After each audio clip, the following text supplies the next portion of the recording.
Probability है, ठीक है। आज के जो क्वेश्चन है, आज की लास्ट क्लास होगी प्रोबेबिलिटी की।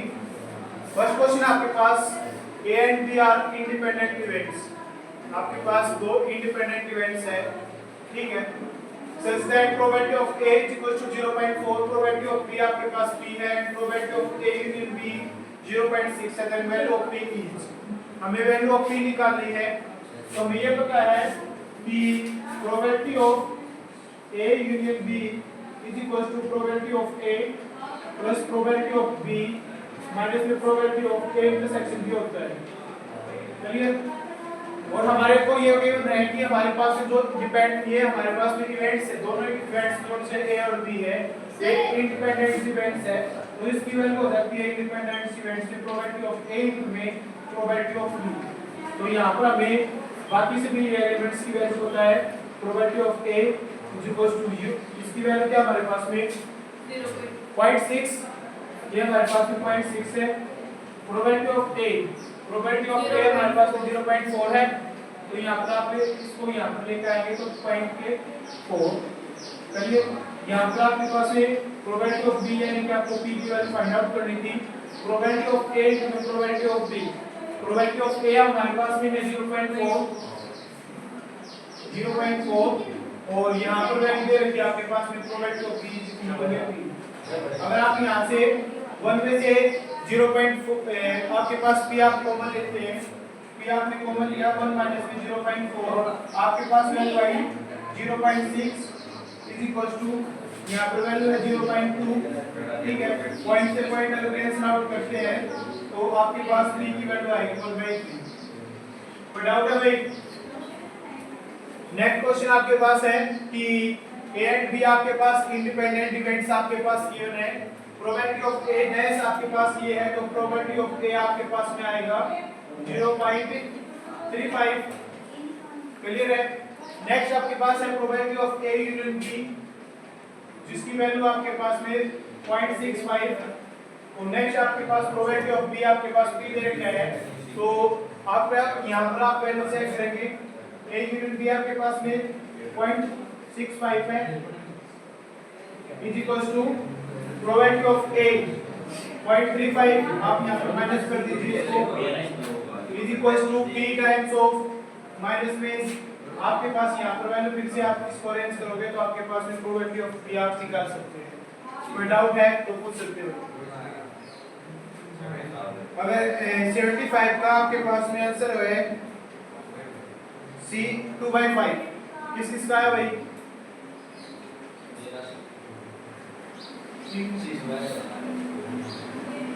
नहीं 6/7 तो ऑप्शन में भी नहीं। C इसका आपके पास ऑप्शन था 3/7, 6/13, 2/5 और D है 7/13। 6/7 है सर। चलो ट्राई करते हैं।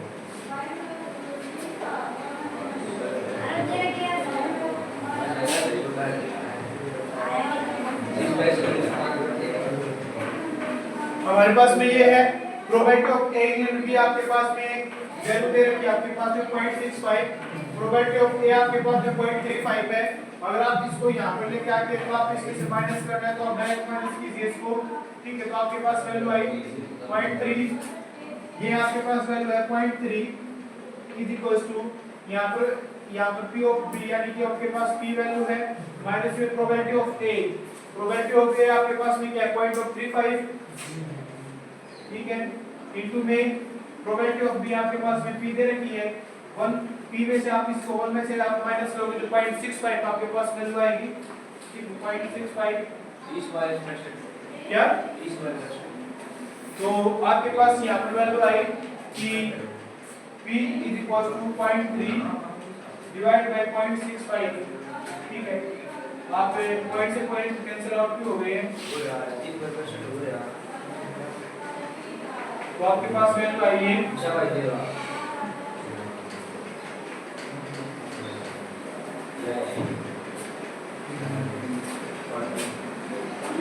हाँ बी ऑप्शन इसका राइट है। 6/13 इसका राइट आंसर, 6/13 इसका राइट आंसर है, बी ऑप्शन था इसका। नेक्स्ट क्वेश्चन था आपके पास कि आपके पास बैग ए है और बैग बी है, दो आपके पास बैग है। बैग ए में आपके पास जो है आपके पास बॉल कंटेन करता है बैग ए, जिसमें 3 रेड है और 5 ब्लैक है। बैग बी है आपके पास जिसमें 6 रेड बॉल है और 4 ब्लैक बॉल है। इसलिए क्वेश्चन में कहा है कि हर एक बैग से एक बॉल निकाली जाती है। मींस आपको एक हर एक बैग से बॉल तो निकालनी ही है, बट उसने ये कहा कि एक आपके पास प्रोबेबिलिटी निकालनी है आपको, probability that one is red and one is black. एक रेड होनी चाहिए, दूसरी आपके पास में ब्लैक होनी चाहिए। ठीक है, यहां से अगर आप बात करें प्रोबेबिलिटी ऑफ रेड बॉल की बैक वन, तो आपके पास है 3/8। Probability of red 2, second ball यहां से अगर हम रेड से निकाल ले तो हमारे पास में आएगा 6/10। प्रोबेबिलिटी ऑफ बैक आप ब्लैक वन यहां से निकालेंगे, प्रोबेबिलिटी आपके पास में 5/8। वहां से अगर आप निकाल ले probability of black ball in back 2, आपके पास प्रोबेबिलिटी होगी 4/10। अब आपको क्या कहा है कि एक ball is drawn from each bag, हर एक बैग से एक बॉल निकाली जाती है। फॉर एग्जांपल सबसे पहले हमने निकाला the probability that one is red, one red है, प्रोबेबिलिटी ऑफ रेड 1, तो आपके पास में 3/8 एंड वन इज ब्लैक। अगर आपने फर्स्ट बैग से आपने रेड बॉल निकाली है तो सेकंड बैग से आपने क्या निकालना पड़ेगा, ब्लैक निकालना पड़ेगा। सेकंड से आपके पास इसकी प्रोबेबिलिटी है 4/10, प्लस में अगर मैं यहां से रेड बॉल निकालता हूं तो सेकंड बैग से अगर मैं रेड बॉल निकाले 6/10, तो मल्टीप्लाई करना पड़ेगा, ब्लैक बॉल आपको फर्स्ट बैग से निकालनी पड़ेगी, तो आपके पास क्या है 5/8। आपके पास आया 80 डिवाइड बाय 12 प्लस में 30, आपके पास वैल्यू आई 42 डिवाइड बाय 80। ये आपके पास में प्रोबेबिलिटी का आंसर है। ठीक है, आप इसे कर सकते हैं। और इसका ऑप्शन था आपके पास में 74, आपके पास है सी 21 डिवाइड बाय 40। आप इसे फिर से कट करोगे तो आपके पास यहाँ पे 21 आया और यहाँ पे आपके पास में 40 आया। ये आपका राइट आंसर है। नेक्स्ट क्वेश्चन आया आपके पास कि a fair coin is tossed 5 times, और एक है कि एक फेयर कॉइन को आपने 6 टाइम टॉस किया है, और ये चीज आपके लिए नहीं है क्योंकि ये क्वेश्चन जो है एक्सरसाइज से आपकी सीबीएसई और एचपीएससी दोनों से रिमूव कर दिए गए हैं। बाइनोमियल डिस्ट्रीब्यूशन पे आपके पास ये प्रोबेबिलिटी होती थी। क्वेश्चन था हमारे पास में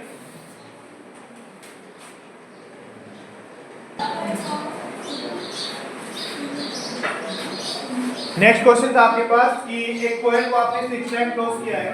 ठीक है, तो आपके पास जितनी बार भी आप कॉइन को टॉस कर रहे हो वहां पर आपको क्या करना होता है कि आप एक n लिख लीजिए कि आपने जितनी बार आपने टॉस किया वहां पर n = 6।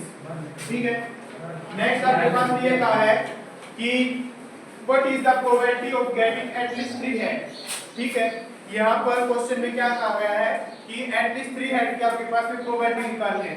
कौन से यहाँ पर एक ही चीज होता है, एक आपके पास फेवरेबल केस होगा, एक आपके पास नॉट फेवरेबल होगा।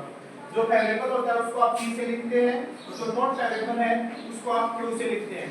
फेवरेबल हमारे पास में क्या चीज बताया गया है कि आपको रिक्वायरमेंट है एटलीस्ट 3 हेड की। ठीक है, तो आप अगर एक कॉइन को टॉस करते हैं, कॉइन को टॉस करने के बाद में हेड की क्या प्रोबेबिलिटी होती है, if one coin is tossed then probability of head is 1/2 और probability of not head उसकी क्या आएगी आपके पास में 1/2। तो probability of 1/2 आई आपके पास में। ये होता है हमारे पास में कि अपने फेवरेबल केस हमारे पास में था कि P आप जब भी आप लिखोगे नंबर ऑफ फेवरेबल केसेस, तो आपके पास इसकी प्रोबेबिलिटी है 1/2 और Q आपके पास नॉट फेवरेबल है तो उसकी प्रोबेबिलिटी आपके पास में 1/2।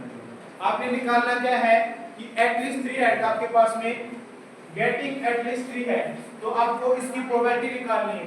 आप कैसे निकालेंगे, आपके पास फॉर्मूला होता है इस टाइप के क्वेश्चन को सॉल्व करने के लिए NCR P की पावर में हमारे पास में P माइनस में R और जो Q है वो आपके पास में डायरेक्ट R, या जहां पर हम बाइनोमियल कोएफिशिएंट जो यूज करते हैं वे हम यहां पर लिख रखे हैं। अब हम यहाँ पे जो बाइनोमियल हमने थ्योरम यहाँ पर यूज की है, अब यहाँ पर आप क्या करेंगे कि m की वैल्यू आपको 6 पता है, r की वैल्यू आपको अभी तक नहीं पता कि आपने r क्या लेकर चल रहा है, p आपको पता है आपके पास वैल्यू क्या है, क्या वो आपको पता है हमारे पास में क्या वैल्यू है।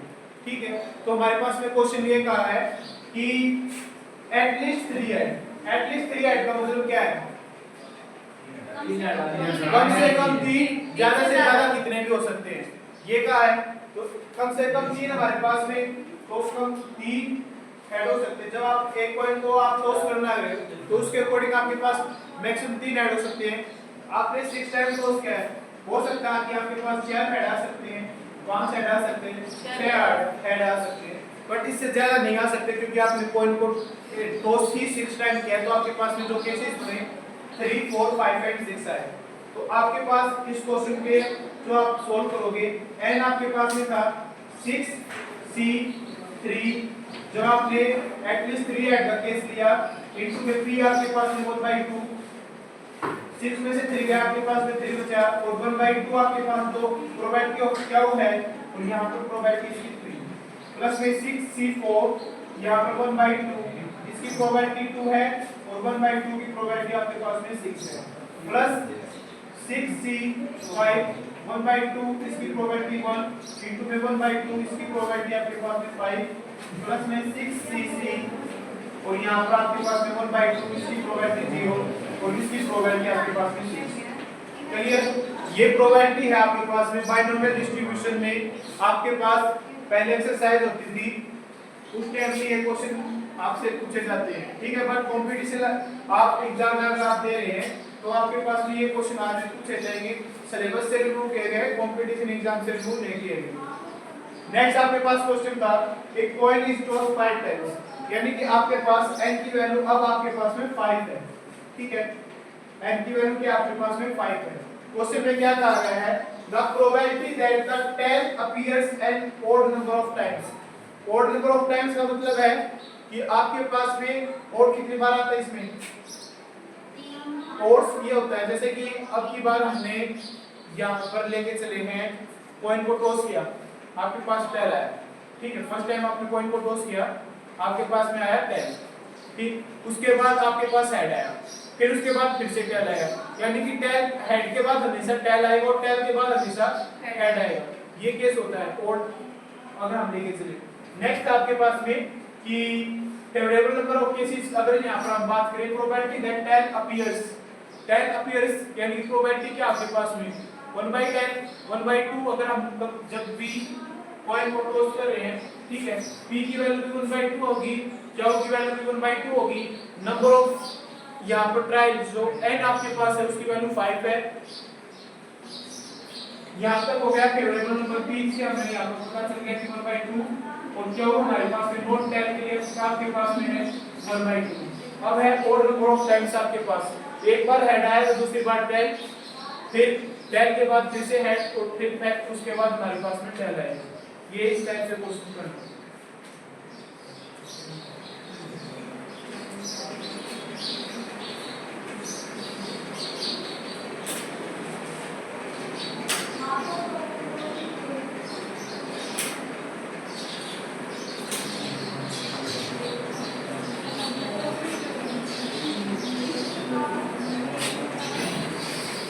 अगर आप केसेस को आप इसमें स्टडी करना चाहिए तो आपके पास में यहाँ पर वैल्यू होगी।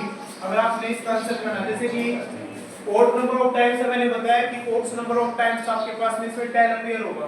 तो फॉर एग्जांपल आपने सबसे पहले आपके पास में क्या आया 10 अपीयर होता है, तो 10 अपीयर होता है तो आपके पास में केसेस मिलेंगे 6, सॉरी यहाँ पर 5 टाइम्स है तो आपके पास में 5C1 इनटू में p आपके पास में 1/2 दे रखा है, इसकी पावर हो जाएगी 4 इनटू में q की वैल्यू हो जाएगी आपके पास में 1/2 इसकी पावर हो जाएगी 1 प्लस में। अब आपके पास सेकंड केस में क्या आएगा, हेड आएगा। हेड का केस हमने फेवरेबल नहीं है, हेड आप इसकी वैल्यू हम नहीं निकाल के चलेंगे। नेक्स्ट टाइम हम क्या करेंगे, उसके बाद हम ऐड करेंगे 5C, आपके पास सेकंड केस नहीं हुआ, उसके बाद थर्ड केस हुआ जिसमें हमारे पास में दोबारा से 10 आया है तो आपके पास भी होगा 1/2। अब इस केस में यहाँ पर प्रोबेबिलिटी 2 इनटू में 1/2 की प्रोबेबिलिटी 3 प्लस इसके बाद 4 टाइम्स में आपके पास हेड अपीयर होगा और हेड का आपका काउंट नहीं करना, फिर से आप 5 पे लेके चलेंगे 1/2 की पावर 0 इनटू में 1/2 की पावर 5। ये आपके पास आंसर होगा जब आप प्रोबेबिलिटी निकाल रहे हैं कॉइन को जो आप टॉस करने के बाद। और अगर इवन होता तो ये ओड वाले स्किप हो जाते। इसने ये कहा कि ओड नंबर ऑफ टाइम्स आपके पास में टेल आना चाहिए, ओड नंबर ऑफ टाइम्स तो एक क्या साथ। है कि और भी जो है वो इवन होता तो इवन का मतलब है कि उसने गैप के अकॉर्डिंग कहा है, इसने ये नहीं है कि आपने इवन नंबर यूज के अकॉर्डिंग। ये क्वेश्चन की स्टेटमेंट में ये कहा है कि एक बार अगर आपके पास में हेड आ जाए ना तो दूसरी बार जो हेड आएगा वो टेल आने के बाद आएगा। ये 5 क्वेश्चन में कोई डाउट हो तो पूछ ले भाई।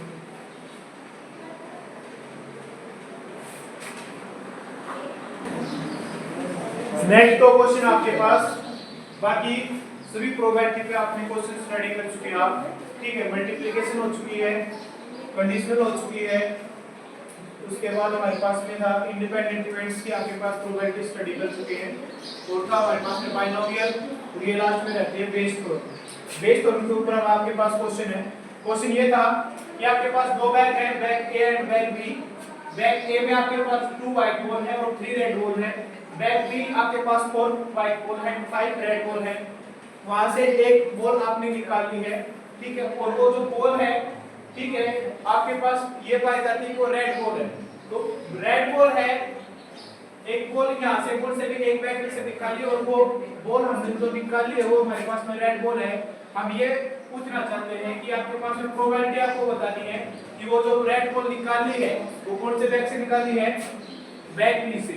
तो इस टाइप के क्वेश्चन आप निकालते हैं तो आप क्या करते हैं, बैग ए को सिलेक्ट करने की क्या प्रोबेबिलिटी है आपके पास, केवल 2 बैग है आपके पास, ठीक है। तो बैग ए को आप सिलेक्ट करोगे तो आपके पास उसकी प्रोबेबिलिटी 1/2, ठीक है। बैग ए को आप probability of bag A select आपके पास है 1/2, probability of bag B select आपके पास में उसकी प्रोबेबिलिटी आपके पास 1/2। उसके बाद क्वेश्चन में ये कहा है कि बॉल इस आपके पास जो फाइंड आउट हुई है वो आपके पास में रेड बॉल है। तो red ball in bag 1, probability of red ball in bag 1, ठीक है, बैग ए। तो आपके पास में यहाँ पर रेड बॉल की क्या प्रोबेबिलिटी है, यहाँ पर टोटल बॉल कितनी है 5, उसमें से रेड बॉल की क्या प्रोबेबिलिटी होगी 3/5, और probability of red ball in bag B, bag B में आपके पास में रेड बॉल की प्रोबेबिलिटी क्या आपके पास में 5/9। अब क्वेश्चन में ये कहा है कि प्रोबेबिलिटी बतानी है आपको किसकी, कि it is drawn from bag B, bag B से निकालनी है प्रोबेबिलिटी कि आपको बैग बी से कौन सी बॉल निकालनी है, रेड बॉल निकालनी है। तो आपके पास में किसके इक्वल हो जाएगा ये, probability of bag B into में probability of red ball in bag B divide by probability of bag A into में probability of red ball in bag A plus probability of B into में probability of red ball in bag B. हर एक की value हमें पता है, यहां पर हमने वैल्यू पुट की, आपके पास आए 1/2, red ball in bag 5/9 divide by आपके पास में 1/2, यहां पर इसकी है 3/5 प्लस 1/2 5/9 हो जाएगा भाई सॉल्व। नेक्स्ट क्वेश्चन था कि आपके पास एक फैक्ट्री है और उस फैक्ट्री में आपके पास 3 मशीन है, मशीन ए, मशीन बी और मशीन सी। वे जो 3 मशीन है वे प्रोडक्शन करती हैं किस टाइम से कि मशीन ए से आप 25% आपका प्रोडक्शन हो रहा है, मशीन बी से 35 टाइम्स प्रोडक्शन आप वहां से निकाल रहे हैं, और मशीन सी आपका 40% प्रोडक्शन आपको प्रोड्यूस करके देती है, ठीक है। तो उसके बाद है आउटपुट डिफेक्टिव, कि जो आप वहां से जो भी प्रोडक्ट आप बना रहे हैं उसमें से कोई ना कोई आपके पास में जो आउटपुट है वो कुछ ना कुछ डिफेक्टिव आता है। तो defective item produce in machine A वो आपके पास चांस आपके पास की 5%, defective item produce by machine B 4% है, और defective item produce by machine C उसके चांस आपके पास है 2%। क्वेश्चन में ये कहा गया है कि आपने एक आउटपुट मिला और वो आउटपुट जो आपके पास में वो डिफेक्टिव है, ठीक है। प्रोबेबिलिटी बताओ कि वो मशीन सी से प्रोड्यूस हुआ है, ये क्वेश्चन आप ट्राई कर लेना भाई।